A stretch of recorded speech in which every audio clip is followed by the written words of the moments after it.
Et nous voici arrivés dans la seconde partie de cette émission Osons les sujets. Et dans cette partie, nous allons nous intéresser aux différents financements possibles. Et pour en parler, deux experts nous ont rejoints. Bonjour à tous les deux. Bonjour. Bonjour. Bérénice Boucula, vous êtes responsable du service logement social et réaménagement à la direction des prêts de la Banque des Territoires.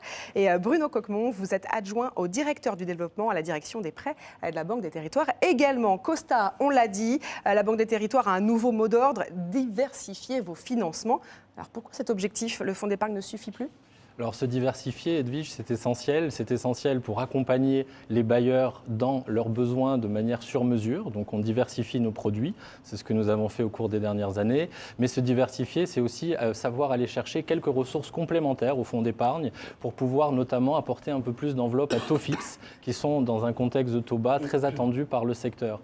Et donc sans plus attendre, je vais donner la parole à Bruno qui est notre expert du sujet et qui travaille en lien avec nos partenaires européens dont il va nous parler. Merci Costa. Oui, finalement, nous sommes partis d'un constat simple. Nos objectifs sont similaires à ceux des institutions européennes. Donc, plutôt qu'intervenir en ordre dispersé, ce qui est toujours un petit peu dommage, nous avons travaillé avec nos partenaires européens pour structurer nos actions et travailler de façon coordonnée. En quelque sorte, nous avons transformé une friche en jardin à la française. C'est plus joli et puis on sait toujours s'y diriger. Voilà. Donc pour cela, nous avons créé l'an dernier l'Alliance européenne pour un logement social et durable. C'est un petit peu long comme nom, hein, vous savez. Mais bon, je pense que le sujet le mérite vraiment. Et dans ce cadre, en fait, nous agissons pour faire bénéficier de la ressource européenne aux mêmes conditions tous les bailleurs dans tous les territoires, et ce, quelle que soit la taille des opérations.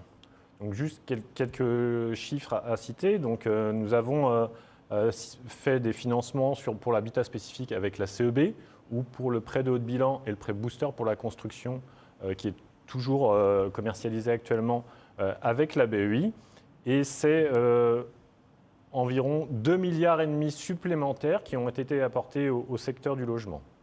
Donc, notre ambition pour les tout prochains mois, c'est d'apporter encore des nouveaux financements auprès de nos partenaires.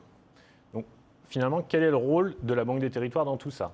Dans ce mix, outre notre connaissance des bailleurs du secteur du logement social français, c'est notre réseau qui nous permet de diffuser au plus près des besoins des territoires.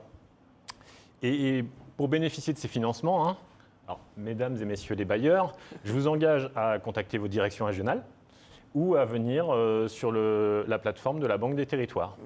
Mais bon, ce que je vous propose, parce que finalement, ceux qui parlent le mieux de ces collaborations, ce sont nos partenaires européens. Alors, je vous propose de les regarder.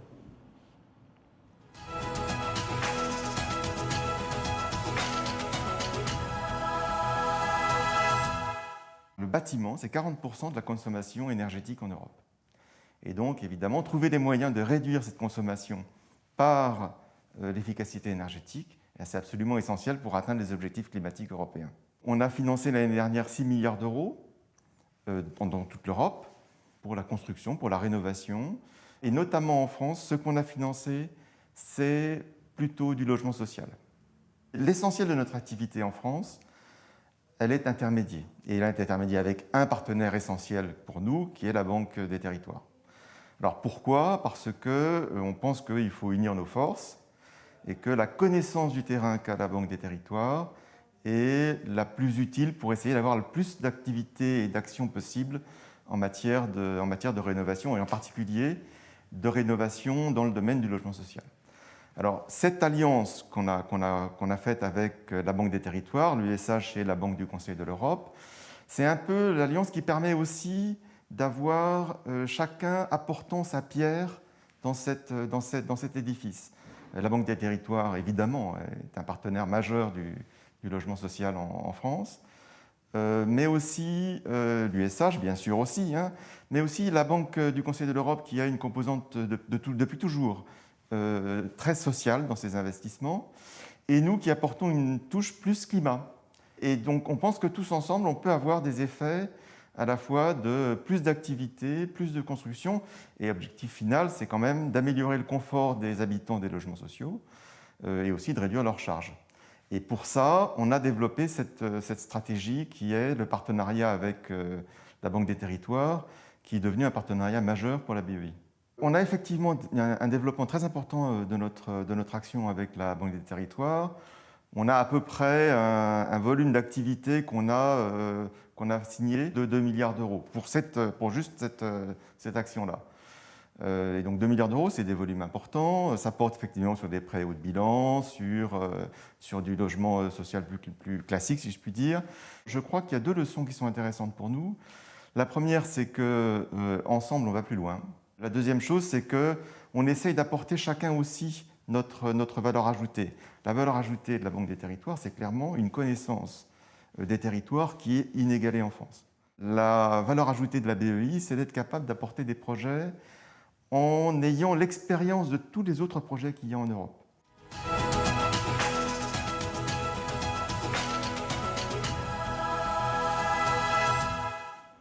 Alors, on vient de l'entendre, dans cette alliance, il y a la BEI, mais cette alliance compte également sur le soutien de la Banque de développement du Conseil de l'Europe. On va d'ailleurs entendre son vice-gouverneur.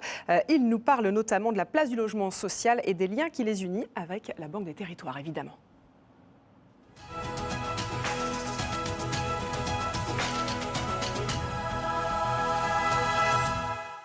Le mandat même de la Banque de développement du Conseil de l'Europe, c'est de protéger et promouvoir la cohésion sociale.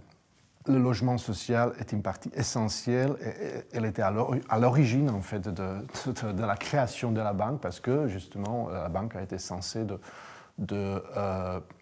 aider à résoudre les problèmes de logement après la Seconde Guerre mondiale.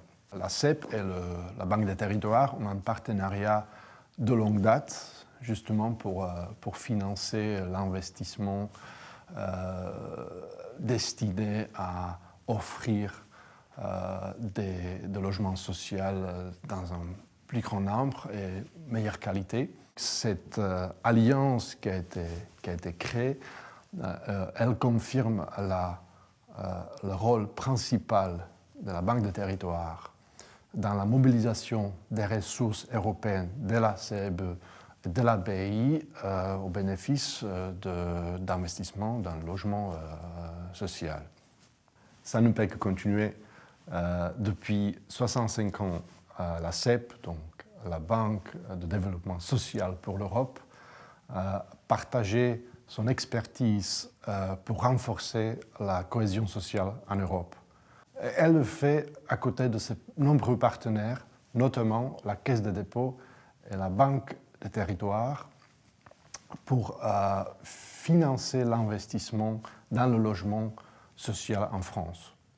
Donc, vu les résultats très positifs obtenus à ce jour, et vu aussi la très forte demande pour plus de logements sociaux et pour un logement social d'une meilleure qualité, la CEP devrait approuver un autre prêt de 150 millions d'euros d'ici la fin d'année. Donc, comme je dis, je pense que ça va continuer, cette très belle coopération.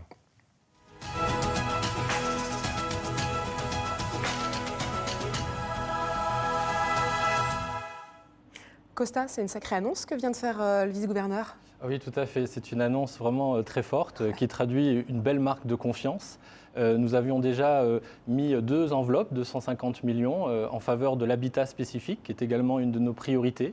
Et avec cette nouvelle enveloppe, donc, nous allons pouvoir pousser à 450 millions les financements dédiés à ce secteur du très social. Et donc, nous sommes vraiment très heureux de cette annonce et nous nous en félicitons.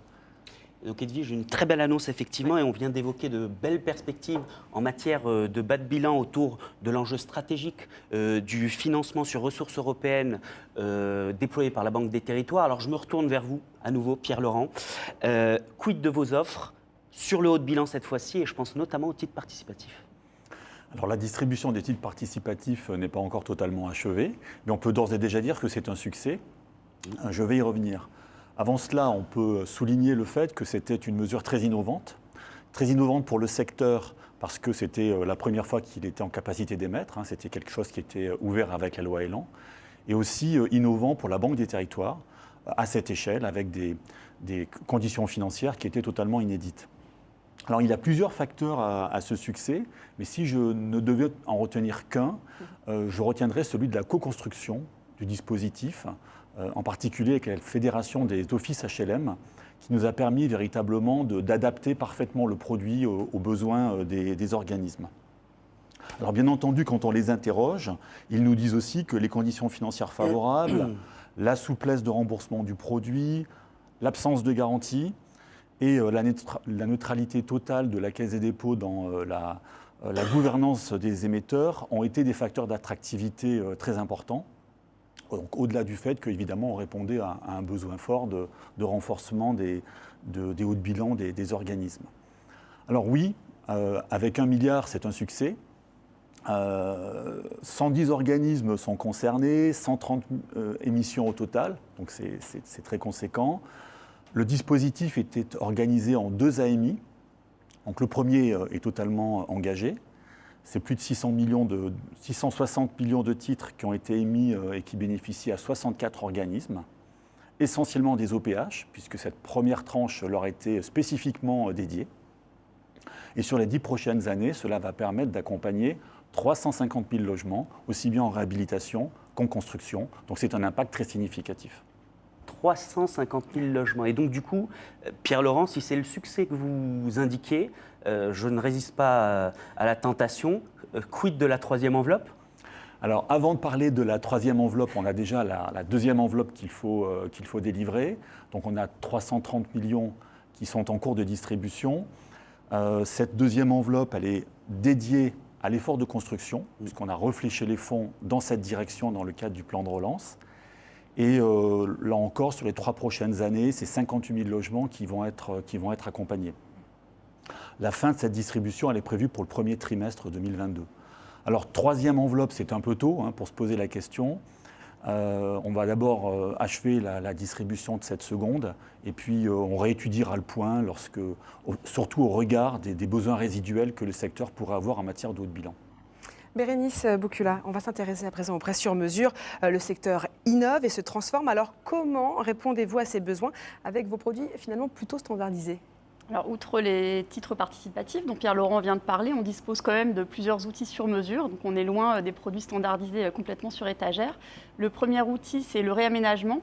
C'est un outil très puissant que les organismes connaissent bien et qui permet vraiment de répondre à des besoins en termes de programmes d'investissement. Et on l'utilise beaucoup, vraiment de manière très sur mesure. Ensuite, on peut financer des expérimentations. Et donc ça peut être à la fois des expérimentations à grande échelle où des organismes comme en Pays de la Loire par exemple sont venus nous voir, 14 organismes qui s'étaient regroupés en centrale d'achat pour mener une démarche d'innovation très ambitieuse Energy Sprong, qui sont venus nous voir en nous disant vos produits actuels ne correspondent pas à nos besoins, que peut-on faire ? Donc on a expérimenté avec eux et ensuite on a pérennisé cette offre pour l'étendre. Mais ça peut être aussi pour de plus petites expérimentations à une échelle de moindre ampleur. Et enfin, on dispose d'une enveloppe de taux fixe, qui est une enveloppe qui est issue du plan logement, qu'on appelle taux fixe soutien à l'investissement. Et du coup, Bérénice, par rapport à cette dernière enveloppe très spécifique que vous évoquez, qu'est-ce que vous pouvez nous en dire de plus ? Alors donc c'est une enveloppe sur section générale qui date donc de 2018, qui est déjà bien entamée, mais il en reste encore. Et c'est une enveloppe qu'on peut adapter, dont on peut adapter les caractéristiques financières, à la fois sur la maturité, sur des différés d'amortissement par exemple. Donc on a 2 thèses d'emploi. La première, c'est la recomposition du secteur. Donc là, actuellement, on a à peu près utilisé 70% de l'enveloppe pour cet emploi-là. Donc ce sont principalement des rachats de patrimoine. Et ensuite, on peut financer de l'innovation, de la diversification d'activités, du moment que ça concourt à solidifier le modèle économique du bailleur. Je peux donner un exemple qui est en cours d'un financement d'une expérimentation de construction de maisons en impression 3D. Donc ça a un surcoût, c'est très innovant, mais nous, on finance ce surcoût avec cette enveloppe en complément de nos prêts classiques. Bérénice, Bruno en a parlé un petit peu tout à l'heure, mais finalement, comment font les organismes qui seraient intéressés ? Alors, les organismes contactent leur direction régionale et les projets sont instruits au cas par cas. Merci beaucoup pour vos réponses, encore une fois. Bruno Coquemont, c'était votre grande première aujourd'hui sur le plateau d'Osons les sujets. Mission réussie et merci pour vos réponses. On le rappelle, vous êtes adjoint au directeur du développement à la direction des prêts de la Banque des Territoires. Costa, Pierre et Bérénice, eh bien, vous restez avec nous pour la troisième partie de cette émission.